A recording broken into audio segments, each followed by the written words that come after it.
말씀 나누겠습니다. 누가복음 11장 2절 말씀입니다. 누가복음 11장 2절 말씀 우리 같이 읽을까요? 예수께서 이르시되 너희는 기도할 때 이렇게 하라. 아버지여 이름이 거룩히 여김을 받으시오며 나라가 임하시오며. 아멘. 오늘 우리가 함께 묵상할 말씀은 주기도문의 두 번째 강구에 해당됩니다.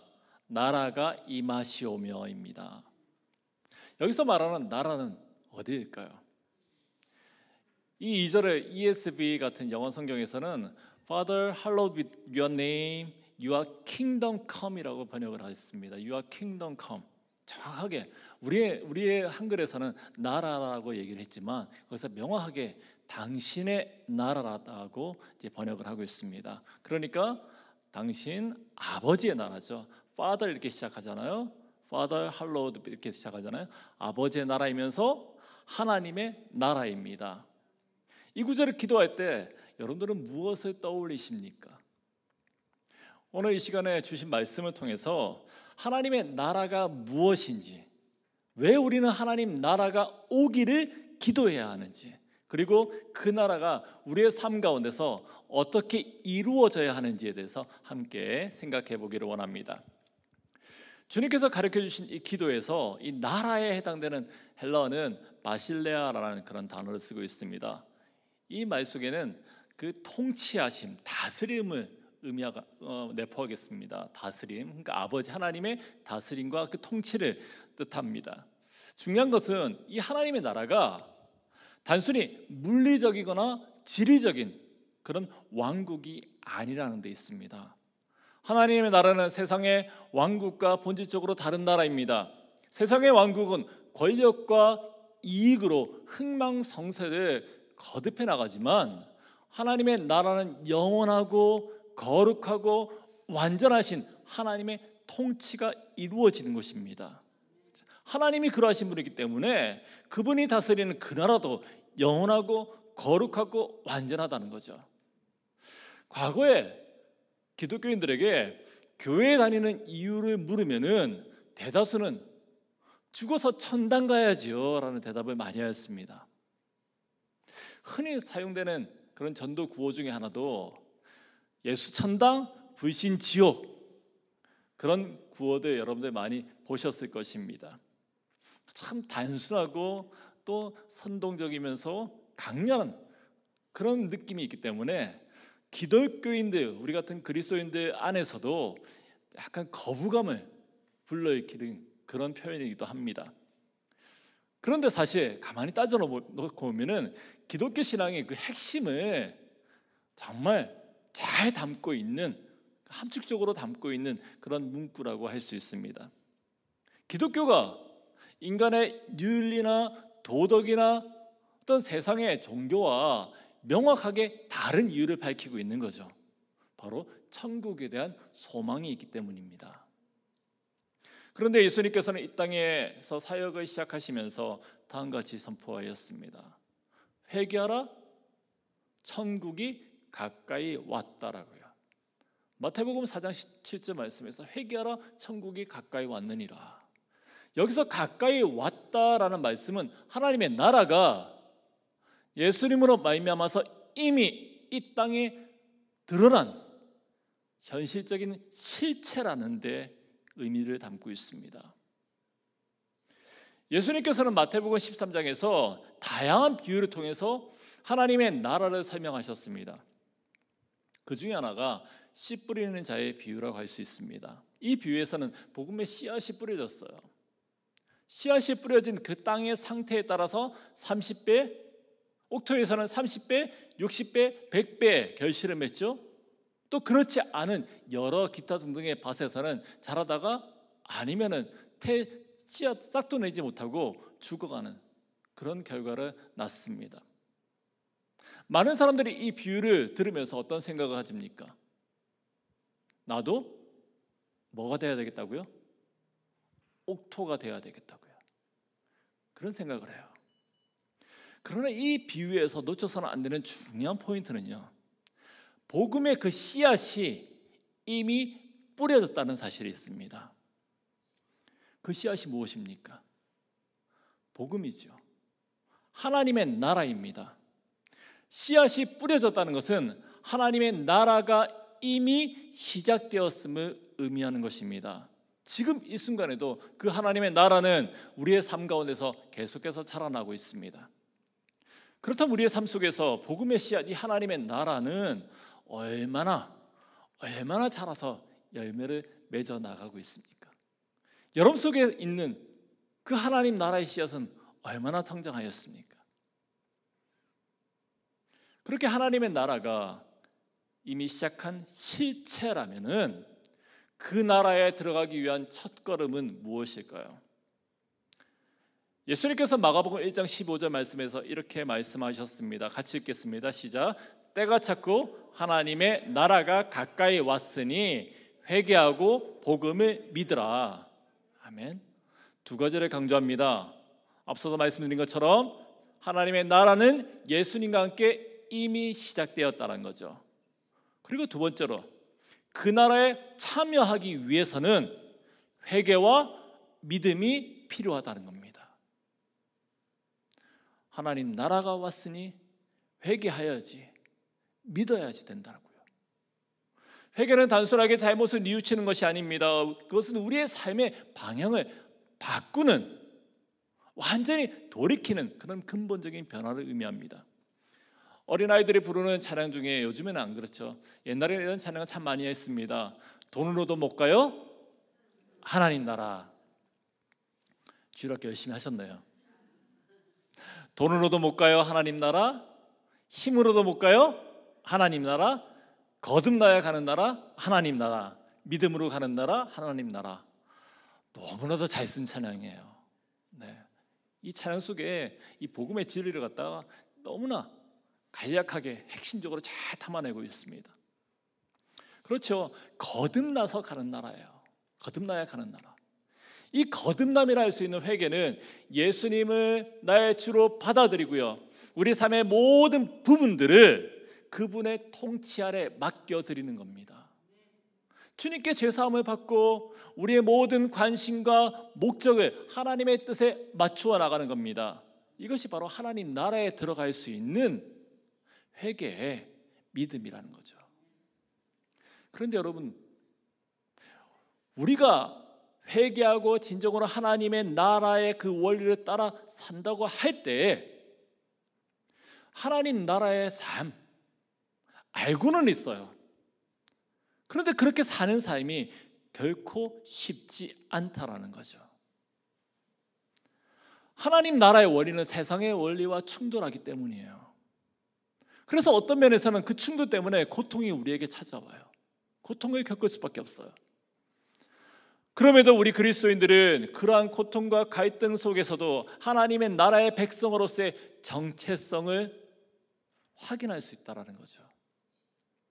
우리는 세상의 유혹과 불의가 가득한 땅에서 하나님의 인도를 따라서 거룩한 자로서의 삶을 살도록 부름을 받은 그런 존재임을 꼭 기억하기 원합니다. 사명이 우리에게 주어졌습니다. 하나님 나라의 백성으로 그렇게 살 것이에요. 평생을 그렇게 살아야 됩니다. 주님 부르시는 그날까지요. 주님을 믿고 단 한 번 회개했다고 해서 세상적이었던 우리의 삶의 방식이 단번에 바뀌지는 않습니다.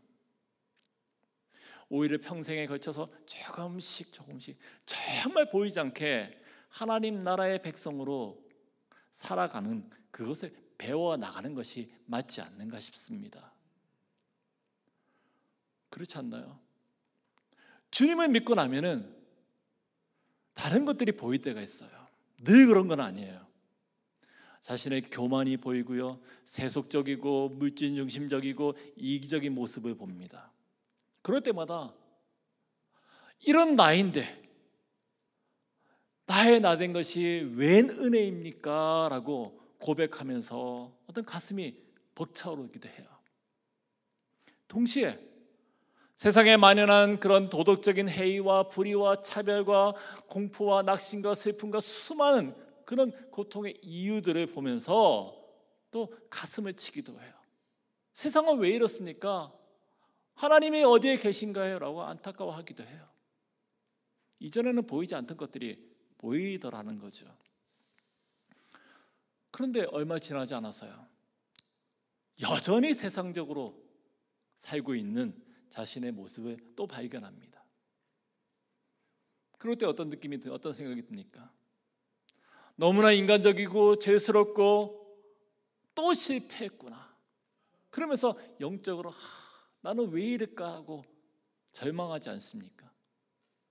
도대체 언제쯤 내가 매일매일의 승리에 가득한 삶을 살 수 있을까라고, 정말 내가 은혜 충만한 삶을 그리스도인답게 살 수 있을까라고 안타까워하지는 않습니까? 여러분, 이런 삶의 패턴들이 계속 반복되는 것, 저만 그렇습니까? 우리는 세상을 살아가면서, 그리스도인을 살아가면서 고민과 갈등을 겪어요. 그러면서 주님과 함께 십자가를 지는 사람의 삶이 그렇게 쉬운 것이 아니다, 어렵다라고 고백할 수밖에 없는 거죠. 그래서 예수님께서는 마태복음 10장 34절 말씀에서 내가 세상에 화평을 주러 온 줄로 생각하지 말라, 화평이 아니요 검을 주러 왔나라는 거예요. 세상과 하나님의 나라의 그 원리는 충돌할 수밖에 없습니다. 하나님의 자녀로 이 땅을 살아가는 동안 우리가 마주하는 수많은 갈등과 어려움들, 그 모든 것들은 우리를 하나님의 백성으로 연단하기 위함임을, 하나님의 백성으로 굳건하게 세워가기 위함임을 우리가 기억하기 원합니다. 그런 생각을 우리가 가지면서 그런 것들을 보고 우리가 기도해야 되는 거죠. 여기서 하나님 나라를 얘기했는데 그 특징들을 몇 가지 한번 살펴보고 넘어가는 것이 좋을 것 같습니다. 하나님 나라의 원리는 이런 특징을 가지고 있어요. 첫 번째로 인간의 통치와 비교할 수 없는 완전한 나라입니다. 하나님만이 왕이시고 또 하나님의 뜻과 영광이 온전하게 실현되는 그런 나라입니다. 그리고 두 번째는 역전의 나라라고 할 수 있어요. 세상의 원리들은 약하고 가난하고 힘없는 자들이 눌리고 정말 이길 수 없는, 힘을 발휘할 수 없는 그런 나라이지만 하나님의 나라는 오히려 작고 낮고 정말 연약한 이들이 정말 그 영광을 드러내서 맛볼 수 있는 그런 나라이죠. 그리고 하나님의 나라는 경계가 없는 나라이면서 또한 경계가 뚜렷한 나라라고 할 수 있습니다. 그 나라는 은혜로 주어지는 나라예요. 조건이 요구되지 않아요. 누가복음 14장 15절 말씀 이하에 보면은 큰 잔치를 준비한 어떤 사람에 대한 비유가 기록되어 있습니다. 어떤 사람이 큰 잔치를 준비해서 많은 사람을 초대했습니다. 그런데 초대받은 사람들은 각자 핑계를 대요. 한 사람은 나는 밭을 샀습니다. 나는 소를 샀습니다. 나는 결혼하기 때문에 그 자리에 갈 수가 없습니다 라고 핑계를 대었습니다. 그랬더니 그 잔치를 준비했던 그 주인은 나가서 가난한 사람, 장애인, 맹인, 다리 저는 사람들을 불러 모으라고, 그들을 잔치에 참여하도록 요청을 합니다. 부르라고 요청을 해요. 그럼에도 잔치 자리는 여전히 비어있죠. 그래서 주인은 종들을 다시 보내서 길과 산 울타리로 나가서 사람들을 그냥 만나는 대로 데려와서 자리를 채우라고 이렇게 했습니다. 이 비유의 마지막에서 주인은 이런 말씀을 해요. 누가복음 14장 24절 말씀을 보니까 내가 너희에게 이르노니 전에 청하였던 그 사람들은 하나도 내 잔치를 맛보지 못하리라. 여기서 지금 불러 모으는데 어떤 이유가 있었습니까? 없죠. 여러분들이 지금 이 자리에 앉아서 예배드리는 것이 여러분들의 어떤 자격이 있어서 이 자리에 앉아 있는 것입니까? 나는 그리스도인이라고 얘기할 때 나는 누구와 다 비교되는 어떤 뚜렷한 특징이 있습니까? 그냥 불러 모은 거예요, 하나님이. 그렇죠? 하나님의 나라는 그렇게 누구나가 초대받을 수 있는 자리입니다. 그렇지만 회개하고 믿음의 순종에 응답한 사람만이 들어올 수 있는, 그 은혜를 누릴 수 있는 그런 나라라는 사실입니다. 그리고 하나님 나라는 이미와 아직의 나라라고 할 수 있어요. 주님의 오심과 더불어서 이미 이 땅에 하나님 나라가 시작되었습니다. 하지만 그 나라는 아직 완성되지 않았어요. 예수님께서 다시 오실 그때 완성되어지 새 하늘과 새 땅입니다. 요한계시록 21장 1절 말씀부터 4절입니다. 우리 한 절씩 읽겠습니다. 또 내가 새 하늘과 새 땅을 보니 처음 하늘과 처음 땅이 없어졌고 바다도 다시 있지 않더라. 또 같이 읽습니다. 또 내가 보매 거룩한 성 새 예루살렘이 하나님께로부터 하늘에서 내려오니 그 준비한 것이 신부가 남편을 위하여 단장한 것 같더라. 내가 들으니 보좌에서 큰 음성이 나서 이르되 보라 하나님의 장막이 사람들과 함께 있음에 하나님이 그들과 함께 계시리니 그들은 하나님의 백성이 되고 하나님은 친히 그들과 함께 계셔서 같이 읽습니다. 모든 눈물을 그 눈에서 닦아주리시니 다시는 사망이 없고 애통하는 것이나 곡하는 것이나 아픈 것이 다시 있지 아니하리니 처음 것들이 다 지나갔음이로라. 아멘. 주님이 다시 오심으로 완성되어질 하나님 나라 새하늘과 새 땅입니다. 하나님의 완전한 통치가 이루어지는 그곳이에요. 그곳에는 고통과 슬픔과 죽음이 없는 완전한 상태입니다. 이 땅에 있는 여러 가지 상처들, 불평등들, 어떤 어려움도 있을 수 없는 그런 나라입니다. 하나님께서 주인 되어 주시는 완벽한 통치의 그 나라가 되는 줄 믿습니다. 그런데 우리는 그 좋은 나라가, 그 새하늘과 새 땅이 언제 올지 모른다는 데 있죠. 그럼에도 불구하고 가루 속에 전혀 그 존재의 가치를 알지 못하는 누룩이 어느 순간에 그 가루 전체를 부풀게 하는 것처럼 온 세상을 뒤집어 엎고 완전케 하는 날이 분명히 있음을 우리는 꼭 기억해야 될 줄로 믿습니다.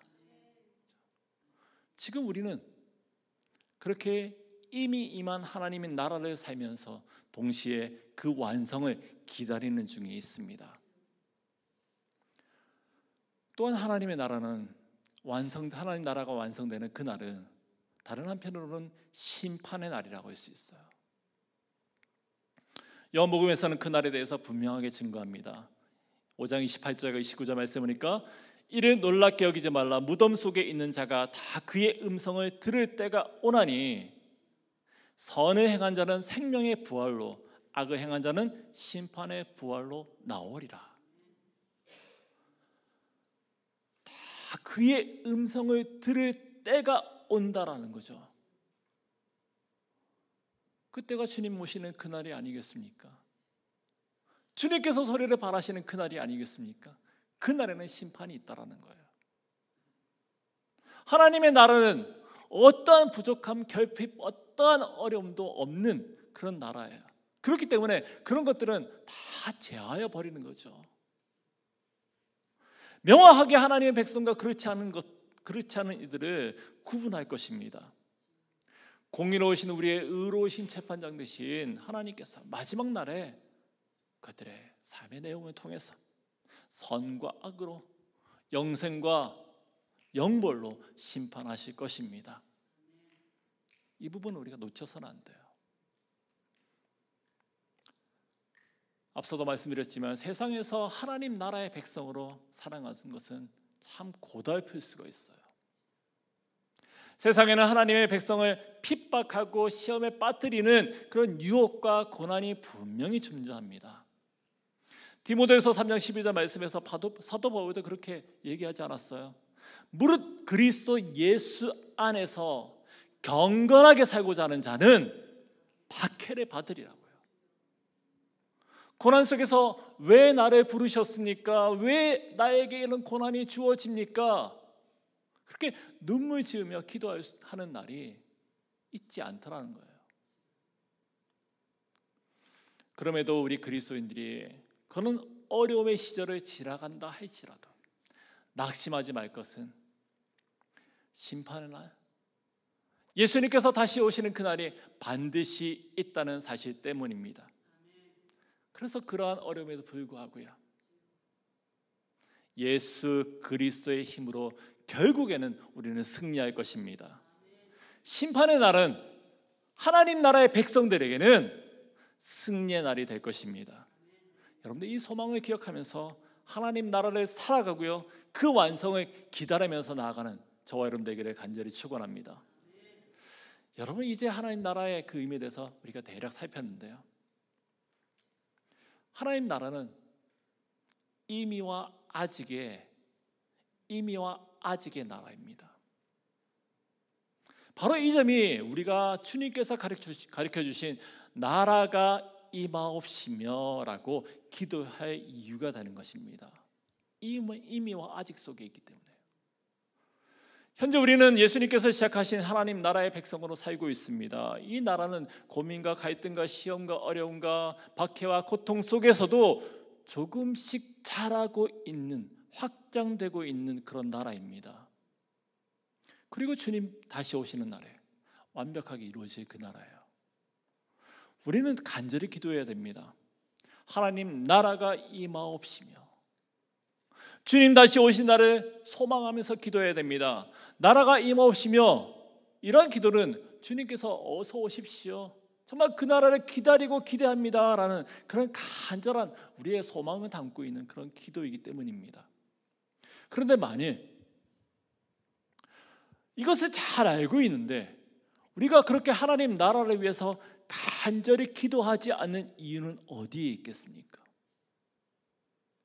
이렇게 말씀을 들었으니까, 우리 공부를 했으니까 앞으로 주기도문 읽을 때마다 나라가 임하옵시며 구절이 되면은 그런 생각이 떠오르겠죠. 잘 알아요. 그런데 문제는 간절히 기도하지 않는 이유는 어디에 있느냐라는 거죠. 그 이유는 아마도 우리가 세상을 그만큼 살만하다라고 느끼고 있기 때문이 아닌가 싶습니다. 예수를 믿고 교회를 다니는 것이 별로 그렇게 불편하지 않기 때문이 아닌가 싶어요. 예수님 때문에 박해, 고난 이런 거 별 상관없기 때문이 아닌가 싶어요. 그래서 하나님 나라를 소망하지 않는 것은 아닙니까? 또 다른 이유는 착각 때문일 수가 있어요. 착각은 예수님의 비유에 따르면 가라지 같은 거죠. 알곡과 가라지가 함께 자랍니다. 알곡이 심겨진 그 밭에 원수가 와서 밤에 몰래 가라지를 뿌리고 갔어요. 근데 그 알곡과 가라지가 함께 자라가요.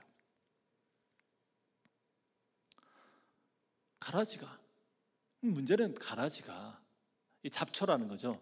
이 잡초가 알곡의 성장을 방해하는 데 문제가 있어요. 분명 가라지 때문에 자라는데 어려움을 겪습니다. 그런데 그 알곡은요, 자신의 그 영적인 어려움, 성장하지 못함을 보는 것이 아니라 전혀 문제 없어 보이는, 너무나도 잘 자라고 있는 가라지를 보고 있는 거예요. 예전에 우리 제이크 집사님이 저한테 말씀해 주는지 모르겠어요. 이렇게 제가 강아지를 산책한 우리 강아지는 어떻게 가면은 큰 강아지, 자기보다 몸이 몇 배나 되는 강아지 앞에 애가 무서울지 모르고 그렇게 진짜대고 덤비려고 그런다. 그랬더니 목사님, 개들은요 그 큰 개를 보면서 자기라고 생각한대요. 자기가 그렇게 등치가 그렇게 크기 때문에 전혀 꿀리지 않는다라고 생각한다는 거죠. 맞죠? 네. 제가 없는 말 한 게 아니에요. 전무관님이 저한테 얘기해 주신 거예요. 가라지와 알곡 함께 자라고 있어요. 가라지 때문에 못 자라요. 영양분을 다 뺏어 먹어요. 가라지는 너무나 잘 자라는데 알곡은 못 자라요. 그런데 자기의 결핍을 보지 못하고 가라지의 풍성함을 보는 거죠. 나는 문제가 없다라는 거예요. 그러면서 착각해요. 세상은 우리에게 안전하다, 살만하다, 더 나아질 것이다 라고 환상과 착각을 계속해서 심어줍니다. 세상의 과학이 그렇지 않습니까? 나아질 거야. 지난 부모 세대보다 지금 세대가 더 나았고 앞으로 더 나아질 거야. 지금은 세상에 저렇게 온갖 범죄들이 가득하고 어려움이 있지만 앞으로 더 나아질 거야. 계속해서 그런 것을 우리에게 심어주지 않습니까? 그런데 엄밀히 따지면 정말 우리 힘들게 살고 있어요. 경제학과 학자가 그런 얘기를 한 것 같아요. 어떤 단위 노동을 드렸을 때 예전에는 빵 하나를 먹기 위해서는 10이라는 노동이 필요했다면 지금은 똑같은 빵 하나를 얻기 위해서는 1000만이 되는 그런 노동이 요구되는 그런 시대를 살고 있다고. 그런 수치적으로 봤을 때 우리는 정말 힘든 시대를 살고 있어요. 그런데 세상은 어떻게 얘기합니까? 절대 힘들다고 얘기 안 하죠. 나아질 거라고요. 좋다고요. 이런 착각이 주는 문제가 무엇이겠습니까? 더 이상 잘하지 않는 거죠. 스스로 하나님 나라의 백성임을 잊어버리게 만드는 겁니다. 이미 임한 하나님 나라의 풍성히 누리지 못하는 데 있습니다. 그렇기에 이런 시절에 살고 있는 우리에게 정말 필요한 것이 있다면은 주님이 주시는 그 눈으로 세상을 보는 것입니다. 영적인 분별력입니다. 깨어서 기도하는 것입니다. 여러분, 영적으로 깨어서 나라가 임하옵소서라고 기도하면서요, 하나님의 백성으로, 하나님 나라의 백성으로 살아가기를 정말 간절히 축원합니다. 하나님 나라를 위해서 기도한다는 것은 주님께서 지금도 여전히 일하고 계심을 믿고 인정하는 겁니다. 주님께서 시작하신 그 하나님 나라가 꿈에는 이야기가 아니라 지금 이곳에 임한 실제다, 사실이다, 이것을 고백하는 거예요. 이것은 우리에게 주어진 사명입니다. 나라가 임하옵소서라고 기도할 수 있는 사람은 하나님 나라의 백성밖에 없습니다. 주님처럼 이 땅에 하나님 나라를 드러내면서 그 삶을 증거하는 사람이 될 수 있도록 기도하는 것이에요. 우리는 왜 세상의 어려움에 동참하면서 어려운 이들을 섬기라고 주님께서 말씀하시는 걸까요? 왜 이 땅의 불의와 폭력에 맞서서 저항해야 됩니까? 그것은 우리가 하나님 나라의 백성이기 때문이에요. 주님께서는 이 땅에 억눌리고 소외된 자를 도우셨습니다. 어둠의 세력에 붙잡힌 자들에게 자유를 선포하셨습니다. 우리가 그 길을 따르는 것도 하나님 나라를 위해서 살아가고 있음을 증거하는 것임을 잊지 말기를 원합니다. 우리 하나님 나라를 살아야 합니다. 그리고 그 완성을 위해서 계속해서 기도해야 돼요. 아직 완성되지 않은 그 나라가 주님 오시는 그 날에 온전하여질 것이기 때문이에요. 말씀 정리하겠습니다. 하나님 나라는 이미 시작되었지만 아직 완성되지 않았습니다. 우리는 지금 이 자리에서 주님의 뜻에 순종하면서 그 나라를 살고 주님의 다시 오심을 기다려야 됩니다.